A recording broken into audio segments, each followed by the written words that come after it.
Olá, bem-vindo! O texto sobre o qual vamos refletir hoje é João, capítulo 13, versículos de 21 a 33, 36 a 38. Trata-se do encontro de Jesus com os discípulos num jantar judaico. Não necessariamente a última ceia, como nos evangelhos de Marcos, Mateus e Lucas. Essa passagem faz parte no evangelho de João, do livro da glorificação de Jesus, que vai dos capítulos 13 ao 30. Isto é, de sua morte e ressurreição. 3 discípulos e o canto tríplice do galo são destaques na narrativa para falar de nossa condição humana na relação com Deus. Amar, trair, negar. Ressoam fortes nas trevas das noites e no clarão dos dias de João, de Judas e de Pedro. Não saia daí, você vai entender a relação desse amar, trair e negar com esses 3 apóstolos, 3 pessoas, 3 ações, 3 pessoas, 3 ações, 3 cantos do galo. O que isso significa? Você já pensou? Se não, vejamos. Após lavar os pés dos discípulos, Jesus revela o traidor que deveria cumprir o seu papel de entregá-lo às autoridades religiosas e civis da Palestina. Jesus, comovido, sente o drama humano da traição ao afirmar: um de vós vai me trair. Os discípulos ficaram confusos. 2 deles agem imediatamente. Pedro, considerado a liderança da comunidade, e João, o discípulo amado, conforme a tradição que achou por bem identificá-lo como sendo esse personagem.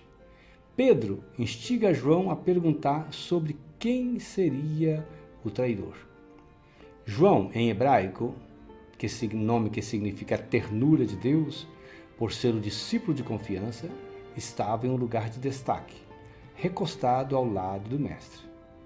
Vale lembrar que na época de Jesus o povo não conhecia talheres, nem cadeiras, mesa e nem cadeiras para se sentarem. Eles comiam recostados, molhavam pão com a mão, um pedaço de pão numa panela e traziam à boca, essa que ficava no centro da roda.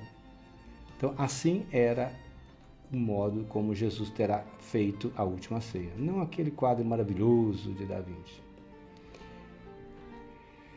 Judas, filho de Simão Iscariotes, aquele que cuidava do dinheiro que os apóstolos recebiam para a sobrevivência, está no centro da narrativa, mas nada fala. Jesus diz que o escolhido seria a quem ele desse um pedaço de pão. Judas, sem contestar a fala de Jesus, assume o seu papel de traidor e sai logo em cena.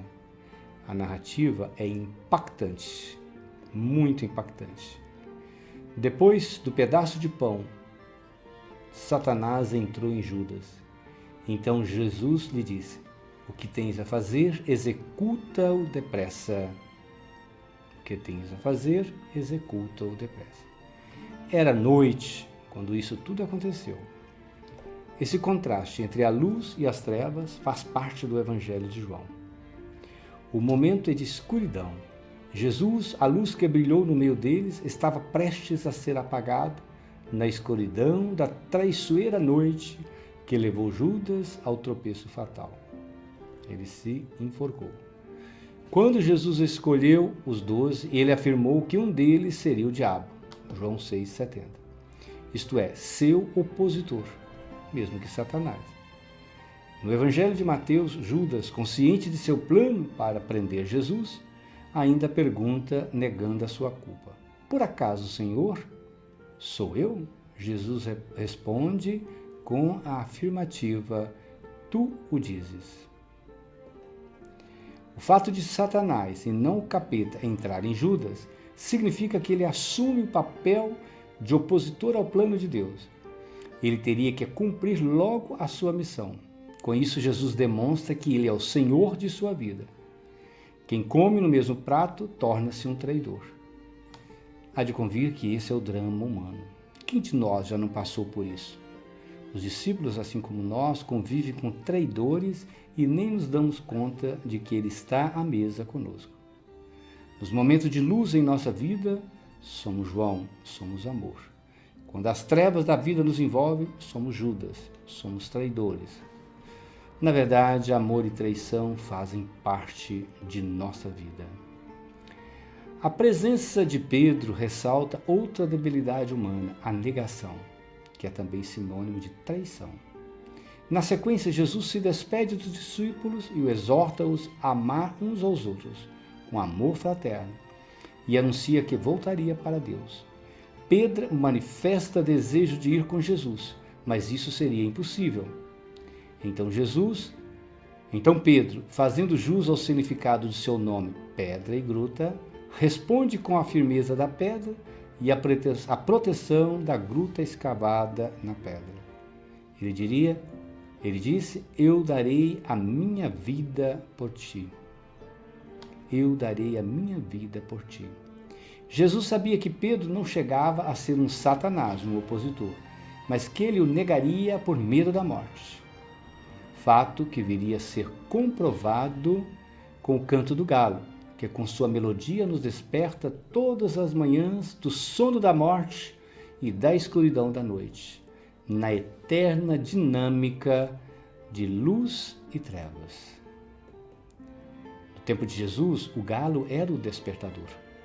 O fato de o galo, considerado um ser irracional, saber discernir com o seu canto a noite do dia, contrasta com o humano Pedro, que ainda não tinha aderido suficientemente ao projeto de Jesus. Outro detalhe que salta aos olhos é o fato de o galo cantar 3 vezes. O 3 é muito significativo para falar da criação divina. Com o 3, Deus deixou a sua marca na criação do mundo, ao criar a água em 3 estados, sólido, líquido e gasoso, ao compor o átomo de elétron, próton e nêutron, e ao criar a vida em passado, presente e futuro, princípio, nascimento, meio, vida e fim, a morte. Quer saber mais sobre isso? Ouça o nosso vídeo sobre o significado do 3. Basta digitar lá no YouTube o meu nome que você vai encontrar este vídeo. O canto do galo confirma a tríplice negação de Pedro, que se contrapõe às 3 perguntas que Jesus ressuscitado fez a ele. Tu me amas? Está em João 21, 15, 17. Além disso, recorda que Jesus morreria às 3 horas da tarde e que ressuscitaria ao 3º dia. Por fim, o João que ama, o Judas que trai e o Pedro que nega somos todos nós, num misto de luz e trevas, noite e dia, no drama de nossa resistência humana. Assim é a vida. Somos Pedro, somos João, somos Judas. Gostou da nossa reflexão? Então não deixe de compartilhar com aquela pessoa que você ama, com aquela que você teve experiências também desagradáveis. Compartilhe, dê o seu like. Um abraço, fique com Deus e até a próxima, se Deus assim o permitir.